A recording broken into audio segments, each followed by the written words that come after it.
Playbook.com, Section 3.1, Permissive Parenting, the Risks of Lax Boundaries. Welcome to the land of permissive parenting, where every day feels like you're trying to herd cats with no leash in sight. Imagine this. Your kid is calling the shots, you're just the executive assistant, and discipline? It's an optional concept.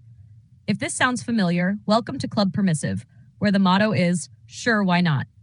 Permissive parenting is often fueled by good intentions. After all, you want your kids to be happy, right? But here's the kicker.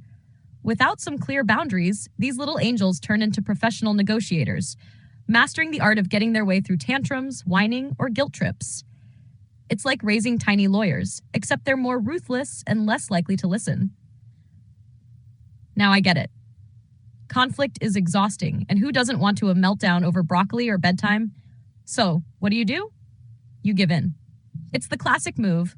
We've all been there. They say, I want ice cream for dinner. You think, it's just one night, and before you know it, ice cream is dinner. But here's where it gets tricky. Every time you cave, you reinforce the idea that with enough persistence, the rules don't matter. And trust me, kids will out-persist you every single time. But here's the not-so-fun reality. When kids are in charge of their own boundaries, it doesn't lead to long-term happiness. It leads to entitlement, laziness, and a complete inability to handle no. You want your child to grow up to be resilient, adaptable, and responsible? Then it's time to tighten up those loose reins. Think of permissive parenting like letting your kid drive a car without ever teaching them how to steer. Sure, they're having fun now, but eventually they're going to hit a wall. Figuratively, I hope. Real life scenario, the bedtime battle. Let me paint you a picture of how this goes down in real life. It's 8 p.m., bedtime. Your 5-year-old Emma has decided that bedtime is negotiable. She's sitting on the couch, wide awake, insisting on just 5 more minutes of TV. Now, you've had a long day, you're exhausted, and you think, what's the harm in 5 more minutes? Fast forward 20 minutes, Emma's still on the couch. You suggest again, time for bed. But now she's even more dug in. She's pulling out all the stops. I'm not tired. This show's almost over. And the ever dangerous, I don't like you anymore. You start negotiating. Okay, if you go to bed now, you can have extra time tomorrow. But Emma's no fool. She knows you're tired and on the brink of giving in, so she pushes harder. Eventually, you give in. 1 more episode, and then really, bedtime. What's another 20 minutes, right? Here's the problem. In this moment, Emma has learned that bedtime is not an actual rule. It's a suggestion. The more she fights, the more she gets her way. And you, as the parent, are left with the frustrating realization that tomorrow night is going to be the same battle, only this time she knows exactly how to win. The lesson. It's so tempting to avoid these battles, especially at the end of a long day. But letting your child negotiate their way out of boundaries is like handing them the remote control to your house. Sure, it's easier in the moment, but what happens when they're 13 and you try to set a curfew? Or when they're 16 and need to take on responsibility? Boundaries aren't there to make your life harder. They're there to make your child's life easier in the long run. They help them understand limits, respect rules, and learn the importance of discipline. And while it's not always fun to be the bad guy who sticks to the rules, it's a whole lot better than raising a child who thinks rules don't apply to them. So next time Emma wants to push bedtime, remember, boundaries now make for smoother sailing later. And let's face it, a well-rested kid is worth the temporary tantrum. This scenario helps parents see how giving in to small demands can snowball into bigger problems down the line, and how a little firmness now saves a lot of headaches later. Section 3.2, Authoritarian Parenting, the Downsides of Overmanagement. Welcome to the world of authoritarian parenting, where rules are as rigid as a military boot camp, and communication is often one-sided. Imagine this. You're the commanding officer, and your child is the recruit who must follow orders without question. If you've ever felt like you're running a dictatorship rather than a family, then you might be residing in authoritarian land. At first glance, authoritarian parenting might seem effective. After all, you're setting high expectations and instilling discipline, right? But here's the catch. This approach often leaves little room for dialogue or understanding. Kids are expected to obey rules without explanation, which can lead to resentment and rebellion. It's like trying to keep a lid on a pressure cooker. Eventually, something's got to give. One major downside of this style is that it can stifle a child's ability to express themselves. When rules are enforced with an iron fist, children may learn to suppress their feelings and opinions. For instance, consider 12-year-old Jake, who comes home upset after a tough day at school. Instead of feeling comfortable discussing his emotions with his parents, he keeps it to himself, fearing their harsh judgment. This can lead to a buildup of anxiety and feelings of isolation, significantly impacting his self-esteem and mental health. Let's talk about independence. Authoritarian parenting often robs kids of the chance to learn from their mistakes. Instead of allowing them to explore their boundaries, they become overly reliant on their parents for guidance. Take 14-year-old Lily, who is not allowed to make any decisions about her social life or extracurricular activities. Her parents dictate everything from which clubs she should join to which friends she can hang out with. When it's time for her to make decisions on her own, she feels overwhelmed and unprepared, struggling to navigate choices without her parents' intervention. Now, don't get me wrong, structure and discipline are important, but it's about finding that sweet spot where you can provide guidance while still allowing your children to express themselves and learn from their choices. Think of it as steering a ship rather than trying to control every wave. You want to help them navigate life, not just keep them from making waves. Real life scenario, the homework hurdle. Let me paint you a picture of how this authoritarian approach plays out in real life. It's 6 p.m., and 10-year-old Sam has just come home from school with a pile of homework. Instead of being involved in the process, his parents have set strict rules. Homework must be completed before any screen time, and there's no room for negotiation. Sam, feeling stressed and overwhelmed, hesitates to ask for help. He knows that any sign of struggle will result in a lecture about responsibility and discipline. As the evening progresses, Sam grows more frustrated and confused. His parents' rigid rules have created an environment where he feels he must succeed without any support. Rather than developing his problem-solving skills, he feels pressured to meet expectations without learning how to manage his workload effectively. The result?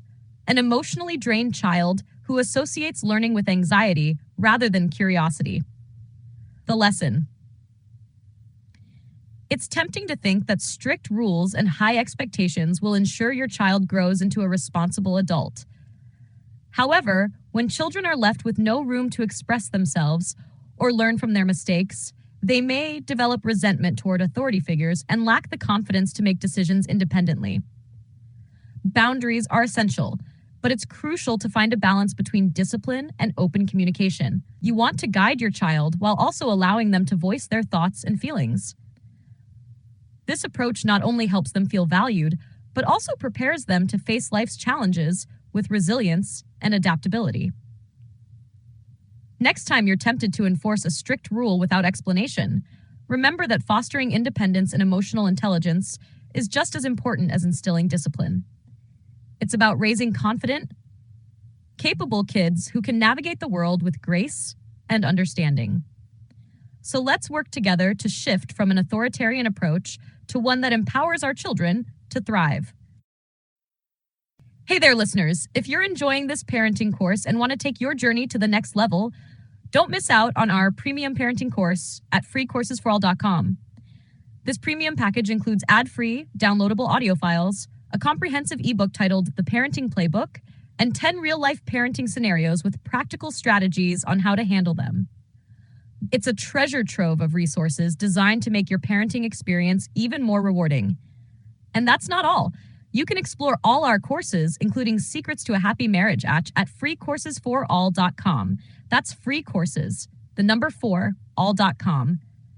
Empower yourself with knowledge and take the first step toward a happier, more fulfilling family life today. Tap section 3.3, Nurturing Parenting, finding the balance between structure and compassion. Welcome to the world of nurturing parenting, a delightful blend of structure and compassion, where you're not just a parent, you're a skilled tightrope walker, balancing between guiding your kids and allowing them the freedom to grow. Imagine this. You're a supportive coach, not just yelling from the sidelines, but actively engaging with your team, helping them navigate the game of life while still letting them call a few plays.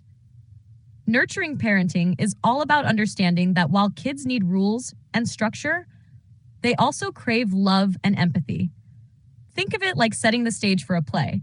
Without a script, the performance can turn into chaos. But if you're too rigid, you might stifle their creativity. It's that tricky balance between being a benevolent dictator and a laid-back best friend. Now, I know what you're thinking. How do I even start to find this balance? The secret lies in recognizing that your kids are not mini adults. They're little humans in need of guidance and grace. You can set clear expectations while still leaving room for those beautiful, messy moments that lead to growth. For instance, let's say your child is struggling with their homework. Instead of immediately stepping in to do it for them, you might encourage them to try first, offering help when they hit a wall. You're establishing that structure, homework is important, while also showing compassion. It's okay to struggle. You're letting them know that you believe in their ability to tackle challenges, all while being there to lend a helping hand when necessary. Real life scenario, the homework hustle. Picture this. It's a Tuesday evening, and your 8-year-old Liam has come home with a stack of homework that looks taller than he is. He plops down on the couch, sighs dramatically, and declares, "I can't do this." Now, as a nurturing parent, you know that Liam needs to learn to tackle challenges on his own, but he also needs support. Instead of taking the homework away and doing it for him, classic move, you sit down beside him and say, "I see this is tough. What part do you want to start with?" You're giving him the structure of a plan while also showing compassion for his feelings of overwhelm. As he begins to work through the problems, you offer encouragement and praise his efforts. By the end of the night, he not only finishes his homework, but also feels accomplished and proud of himself. The lesson. Finding the balance between structure and compassion is no easy feat, but it's crucial for fostering independence in your kids. You want them to feel supported and loved while also understanding the importance of responsibility. Remember, it's all about giving them the tools to succeed without doing the heavy lifting for them. So the next time your child is facing a challenge, whether it's homework, chores, or just dealing with their emotions, take a moment to breathe. Check in with yourself and find that balance between guiding them and giving them the space to grow. It might take practice, but you're shaping not just their childhood, but their future as well. This nurturing approach helps parents see how balancing structure with compassion can empower their children to develop confidence and independence while still feeling supported in their journey.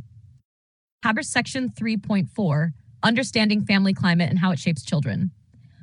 Welcome to the world of family climate, where the overall atmosphere in your home shapes your children's emotional and psychological development.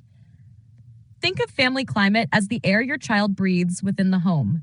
Is it warm and nurturing, or cold and distant? Every interaction you have as a family contributes to this environment, whether you're aware of it or not. The key to understanding family climate is recognizing that it's not just about how parents treat their children, but also how parents treat each other. Kids are like little emotional sponges.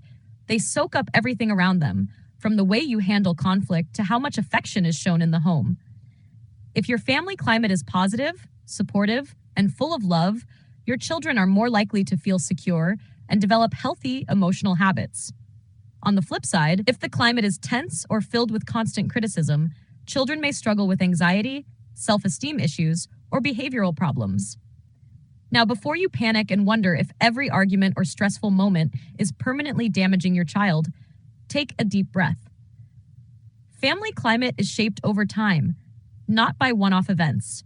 What matters most is the general tone of your household and how you handle the ups and downs of family life. Real life scenario. The morning meltdown. Let's take a look at how family climate plays out in real life. It's Monday morning and the chaos of getting everyone ready for the day is in full swing.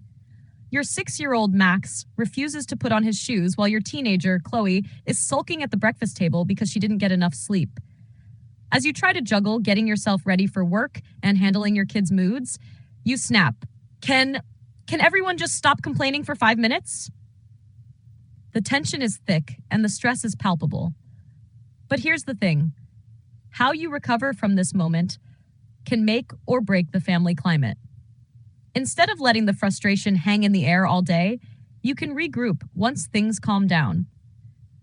Maybe you acknowledge the stress by saying, I know this morning was rough, but let's try to make the rest of the day better. By addressing the conflict and showing a willingness to reset the mood, you're demonstrating that even in stressful times, love and support still reign. The lesson. The beauty of understanding family climate is that you have the power to influence it every day. By fostering open communication, showing affection, and handling conflicts with care, you create a home environment where your children feel safe and valued. Remember, no family is perfect. Everyone has stressful mornings and disagreements.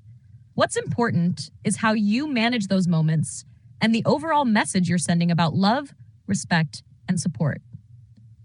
So, the next time your household feels like it's on the brink of chaos, take a step back and think about the tone you want to set. With a little patience and a lot of empathy, you can create a family climate that nurtures your children's emotional well-being and helps them grow into confident, happy individuals. This section helps parents recognize how the daily tone of their household impacts their children's emotional development and how small changes can make a big difference in shaping a positive family climate.